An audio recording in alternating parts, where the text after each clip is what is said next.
রবিবার 12 অক্টোবর বিকেল 5টায় সিলেট আন্তর্জাতিক ক্রিকেট স্টেডিয়ামে অনুষ্ঠিত হবে এনসিএল টি-20 টুর্নামেন্টের ফাইনাল। শিরোপার লড়াইয়ে মুখোমুখি হবে খুলনা বিভাগ ও রংপুর বিভাগ। টুর্নামেন্টের দ্বিতীয় আসরের এই মহারণ ঘিরে এখন উত্তেজনায় ফুটছে সিলেটের মাঠ। এক পাশে রয়েছে অভিজ্ঞ মোহাম্মদ মিঠুনের নেতৃত্বে খুলনা, অন্য পাশে অনূর্ধ্ব 19 বিশ্বকাপ জয়ী অধিনায়ক আকবর আলীর রংপুর। প্রথম কোয়ালিফায়ারে বৃষ্টিবিঘ্নিত ম্যাচে চট্টগ্রামকে হারিয়ে ফাইনালে জায়গা করে নেয় খুলনা বিভাগ। টস হেরে ব্যাট করতে নেমে চট্টগ্রাম 20 ওভারে 6 উইকেটে তোলে 148 রান। জবাবে বৃষ্টি নামলে ম্যাচ নেমে আসে 9 ওভারে। খুলনার সামনে লক্ষ্য দাঁড়ায় 78 রানের, কিন্তু সেই লক্ষ্য তারায় প্রথমে ধাক্কা খায় দলটি। 5.1 ওভারে মাত্র 30 রানে খুলনার 6 উইকেট পড়ে যায়। তখন মনে হচ্ছিল ম্যাচ যেন হাতছাড়া হয়ে যাবে, কিন্তু সেই কঠিন সময়ে নায়ক হয়ে ওঠেন নাহিদ ও অভিষেক। দুজনের অপরাজিত ইনিংসে দল পায় ফাইনালের টিকিট। অভিষেক খেলেন 11 বলে 27 রানের ঝড়ো ইনিংস, আর নাহিদ 9 বলে 21 রানে অপরাজিত থেকে দলকে জিতিয়েই মাঠ ছাড়েন। ডার্কওয়ার্থ লুইস পদ্ধতিতে জয় পায় খুলনা বিভাগ। অন্যদিকে দ্বিতীয় কোয়ালিফায়ারে চট্টগ্রাম বিভাগকে 4 উইকেটে হারিয়ে ফাইনালে ওঠে রংপুর বিভাগ। শুক্রবারের ম্যাচে প্রথমে ব্যাট করে সাদিকুর রহমান ও ইয়াসির আলীর অপরাজিত 50-তে 167 রান সংগ্রহ করেছিল চট্টগ্রাম। জবাবে লক্ষ্য তারায় নেমে রংপুরের সূচনা হয় দুর্দান্তভাবে। ওপেনিংয়ে নেমে জাহিদ জাভেদ ও নাসির হোসেন মিলে দলকে এনে দেন 9 ওভারে 76 রান। নাসির তুলে নেন দুর্দান্ত এক হাফ সেঞ্চুরি। 41 বলে 4 ও 3 ছক্কায় 54 রান করে দলীয় 118 রানে আউট হন তিনি।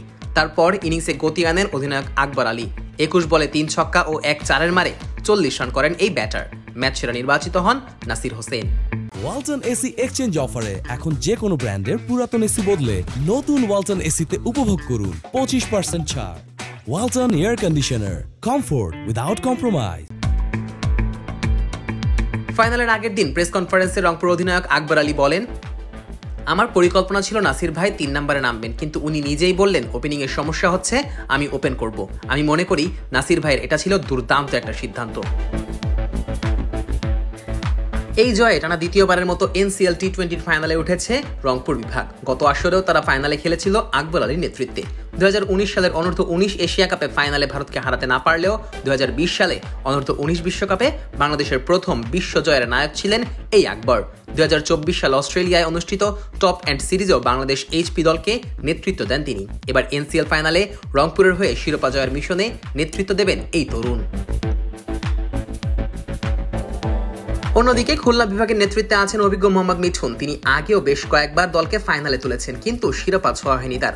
2020 সালের বঙ্গবন্ধু টি-20 কাপে গাজী গ্রুপ চট্টগ্রামের হয়ে ফাইনালে উঠেও হেরেছিলেন জেমকন খুলনার বিপক্ষে। চলতি বছরের শুরুতে বিপিএল চট্টগ্রাম কিংসের হয়ে ফরচুন বরিশালের বিপক্ষেও ফাইনালে পরাজিত হন তিনি।